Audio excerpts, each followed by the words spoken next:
Nissan Skyline, baby. More than likely, just a month ago, yes, a little picture in picture here, you saw this video detailing how the Skyline's coming back once again in the United States. Well, not as a Skyline, but as an Infiniti Q50. That's okay. Would I prefer the Skyline badging? You know I would. We're starting to get some really exciting things from Japan about this next generation Skyline / Infiniti Q50. We got renders here, and we'll talk about how accurate they could be, and it's pretty exciting stuff. So if you guys are a fan of Japanese cars, if you're a fan of the Nissan Skyline and Infiniti Q50, smash a like button. I would appreciate that. And if you guys want to support the channel, the best way to do that is to watch the entirety of this video. Put me at 1.5 times or 2 times speed. That's okay with me. All YouTube cares about nowadays is watch time. Infiniti Q50 Skyline. Let's get into it. What are these translations saying? But before we do, let's get into the images. Best Car Magazine, who's reporting this information, is saying that the new Skyline is going to take styling cues from this generation. Well, the R34's generation. If we go down memory lane here, I mean, not much memory for me because I've seen a few of these in collections in Japan, but you're not going to see them really on the road, okay? You have a Skyline 1500, the good old Prince, 1965. In the 70s, man, these almost look like this one right here, the 2000 GTR. That looks almost like a Challenger sort of vehicle. They kind of were inspired a little bit, you could say, by American muscle cars, and that is definitely apparent through the 70s. We get into the 80s, like this right here, 87. Oh my gosh, this thing is gorgeous. My favorite Skyline of all time is the R32 here. Ironically, I didn't know it came out on my birth year, but that is fantastic. Look at this guy, the GTS-X. That looks extra saucy as well. But most of you guys are more familiar with the R33s, R34s, okay? And we eventually got the R35. Now, there's also a Skyline importer. Yes, a Nismo Skyline importer, GTR importer. Been there once. If you want to check out that video of me touring that place, that was before they had R34s because it was a couple of years ago that I toured it. And if you want me to go back in, I don't know, maybe interview the owner of that importer shop to talk about maybe the next generation Skyline. If you guys would like that idea just came to me, let me know in the comments. If you don't care, you don't care. That's fine. All right. But it seems like the new Skyline coming out, they're saying 2027, is going to take most of its styling from this generation right here. We have a 9825 GT Turbo here, that 4-door design, which of course that styling was even accentuated even further with more of a wide body design on the R34 GTRs. But that was the basis, okay? The normal sedan was the base. As we go back to this car and this design, and they show this R34 4-door design here, like, what do I think about it? Honestly, these are just renders, so I'm not putting any stock in it. I don't think Best Car has actually seen this vehicle yet. I could be wrong. Every once in a while, they get a behind-the-scenes thing. However, they did say dealers here in North America got a sneak peek. So there's always a chance that could leak. I highly doubt it because they take people's phones for those situations. Even though we've got the Nissan Z Heritage model with the midnight purple, that was leaked by dealers. Toyota GRMN Corolla was just leaked by dealers from the dealer meeting. So we know that this car exists. It's coming. Is it going to look like this? And other than 4 doors and 4 tires, we don't know. Now, what we have heard is that the new Skyline is going to have more connection with the rear taillights. So these dual circles afterburners, I don't like this render at all. I think this car does not look very good. You can see a lot of R34 inspiration here. You also have that old school Skyline badge, which we won't get. It'll just be an Infiniti badge, Infiniti, which I'm reviewing.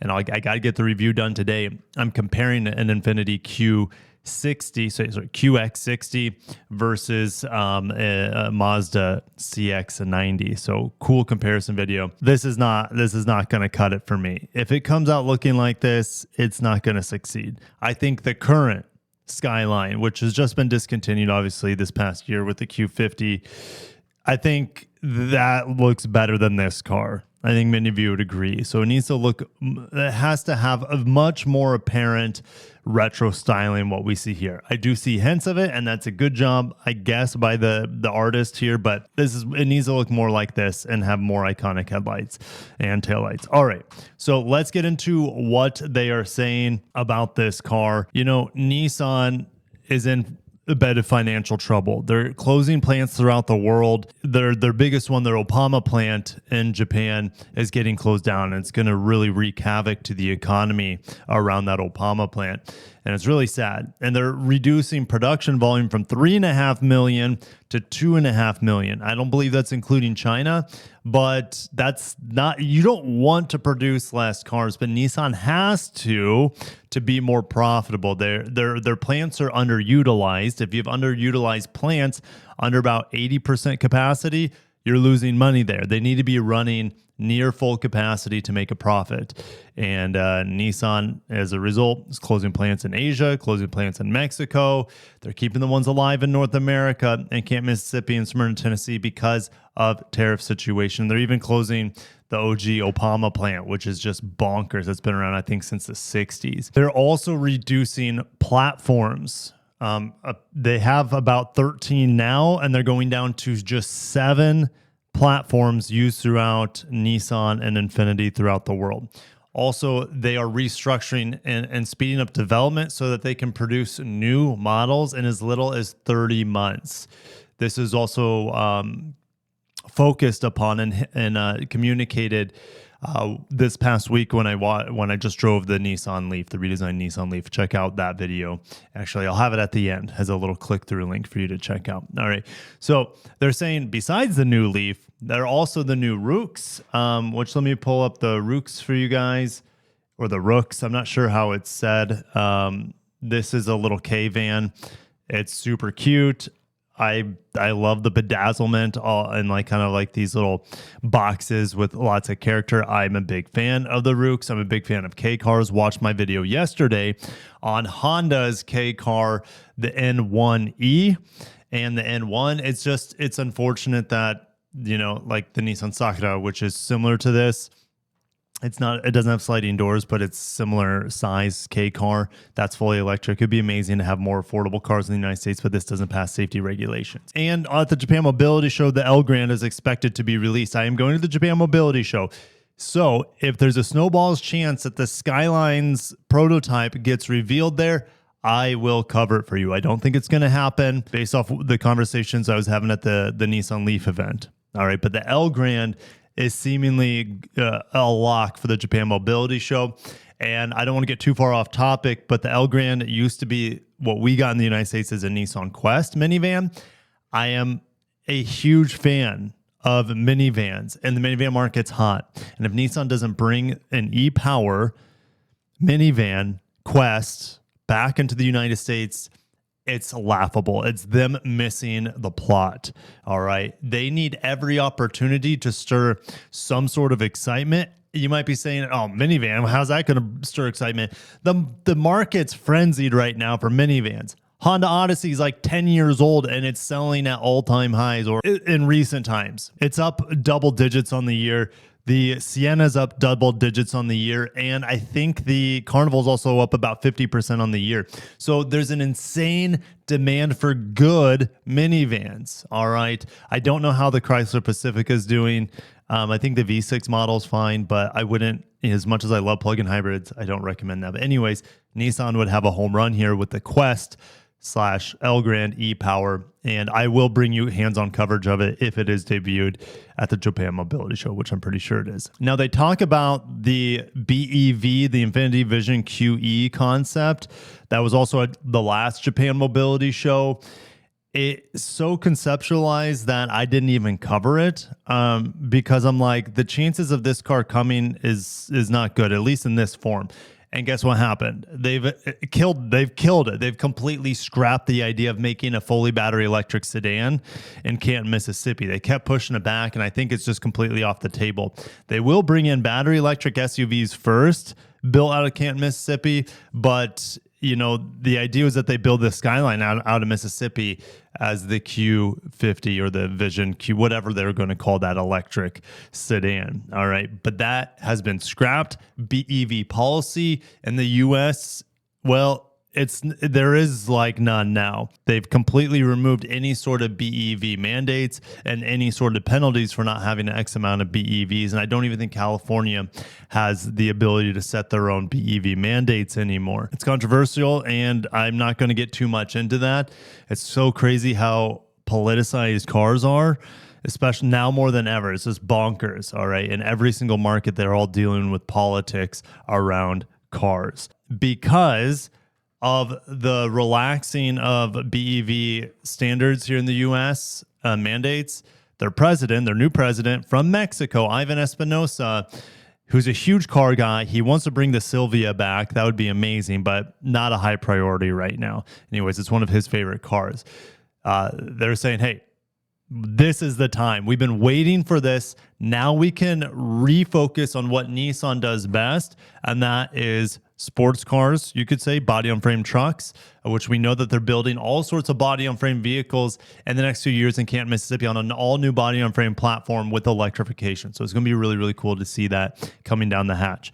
All right. So because of the relaxation in standards, Nissan, which it seemed like they had been working on this Skyline behind the scenes, and they're just waiting for the market either to shift back to EVs or the focus to shift back to EVs, because it never, in the Western world, it never really shifted to EVs. All right. And it might slowly over time, especially as technology gets better with charging infrastructure, all that good stuff, range. All right. It will happen over time, but we're nowhere close. Honestly, nowhere close to mass adoption of EVs. All right. So here's Nissan saying, hey, here's the Skyline, here's the new Q50. This is what we've been working on. We've been waiting for the market or the regulations to relax to hit you guys with it. All right. So here it is, a turbocharged 3-liter, just like, or twin turbo specifically. It's the same engine, and hopefully they made some improvements to it. But if we look at what it produced, about 430 horsepower in the Nismo Z, which, by the way, again, the Nismo Z is going to be getting a manual transmission. Very excited. And the Nismo Z, if it gets the manual, think of that powertrain slotting right into this Skyline. Rear wheel drive, hopefully all wheel drive availability. We'll see, though. It gets complicated when you throw in all-wheel drive with transmissions. It might be rear-wheel drive only for the manual, and then you could have all-wheel drive with an automatic, maybe the 9-speed that we see on the Skyline automatic. Sorry, Z automatic. The Skyline currently does not have it. It has its old 7-speed auto. Now, we're seeing actually a big push for Nissan right now. Actually on the Infiniti end to increase twin turbo horsepower. So if we go to this Infiniti announcement, these are more than likely coming. I'm very confident that these will come. QX80 Concepts Track and Terrain, and they're going to be getting 650 horsepower and 750 pound-feet of torque from the twin turbo V6 seen in the Armada, seen in the QX80. All right, the Nismo, what's crazy is the Nismo, about 460 horsepower, 516 pound-feet of torque. So they're going to give it an extra almost 200 horsepower if they can get away with it in this vehicle. But with the relaxation of standards right now, guys, look, they can do this easily. I mean, Skylines have been proven with the R35. I know it's a bigger engine in that vehicle, but they've been proven to have reliable quad-digit horsepower.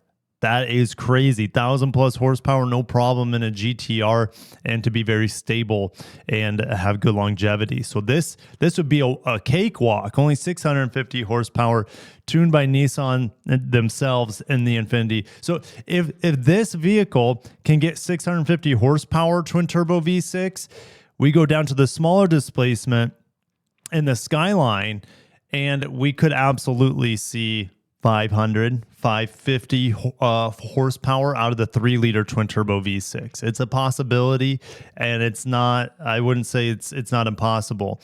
The base spec could very well just be the base Nismo, which again, Nismo Z horsepower is 420 horsepower and 384 pound-feet of torque, where the stock, or should I say the Z Performance, for example, the Sport Z has 400 horsepower and 350 pound-feet of torque.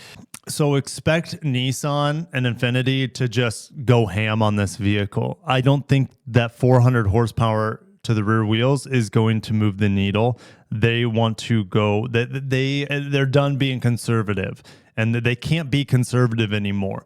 They have to do their best and show their absolute greatest. Get Nismo in here as much as possible to help fine-tune this new Skyline / Infiniti to epic proportions. There's no reason that the supercharged V8 Cadillac CT5e Blackwing should be trouncing all over Nissan. Now, with Nissan's pedigree, they should be going punch for punch with the Cadillac. That is where Nissan / Infiniti here is aiming for with this new Skyline Q50. In terms of platform, they're saying that it's going to be an evolution of the current platform. The current platform's fine. The steering's a little too twitchy. It likes to turn in very aggressively. Even if the road is uneven, it'll just like dive into the turn, but it handles great. I have no issues with the platform. Ride quality is good. Sportiness is good. Is it old? Yeah, but I still love it. I still have a great connection with the car despite the platform being old. And that's definitely evident in the Nissan Z. I love the Nissan Z. I like how it drives. It has a lot of character built in. It feels a little bit old, but that's what gives me connection to the car, to the performance, to the road, etc. Also, many of you won't care, but it will have updated safety features. Big whoop. I could care less. Some of you, that's great. The more safety is better in theory, but sometimes it's very intrusive. If there's too much eyeball reading, if there's too much front cross traffic alert bull crap, if there's just like, oh, bing bong, you're not looking at the road when you're forced to use the touchscreen, that sort of bull crap. Hopefully none of that is in this. Nissans don't currently have that sort of annoying technology. All right. So I don't expect this car to have that, which is a good sign. But as we close out looking at the renders again, yeah, I mean, it's not going to look like this, but expect a 4-door. Could it be a liftback? And the answer is no. Nissan's probably way too conservative for that route. And liftbacks, it's harder to get the same rigidity typically as you would in a traditional sedan. Now, I'm pretty sure there have been Skyline wagons before. And let me pull up these images. Yeah, like why can't we get some Skyline wagons? Like, this is insane. And if Nissan came out with Skyline wagons again, people would, this is in America. That's crazy. People would lose their mind. Look at this guy. He's pointing. He's like, look at that Skyline wagon right there. That's the coolest thing I've ever seen. 36 grand. Oh my gosh. Take my money, right? Oh man, look at this one. No, they never made GTR wagons, and that's okay. I know this kind of looks like a GTR here, but they did make Skyline wagons, as you can see here. There's another example. Super cool R31 Skyline wagon. I love the old afterburner taillights there. I mean, yeah, so cool. Big fan. Hopefully they can bring wagons back, but that's just not going to happen. Doug DeMuro got his hands on a Nissan Skyline wagon. Looks like, okay, it's too bad that we can't get that anymore. But hey, if Nissan can move the needle here, if they come out with something wagony on the Skyline for America, I think people would lose their freaking minds. It would take it straight to Audi. Yeah, at that point, you attack Cadillac with the sedan version, and then you go straight for Audi with the wagon version. But that's just me. That's just me being hopeful. But I'm going to shut it down. Thank you guys for watching. Long live the Skyline. Oh, man, it's coming back. It's coming back. Rear-wheel drive, manual transmission, twin-turbo goodness. You know, It's not a GTR, but man, I can't wait to see what they can tune this engine to if they're going to be doing crazy things on the QX80 end. Can't wait to see in the comments. Have a great day and peace.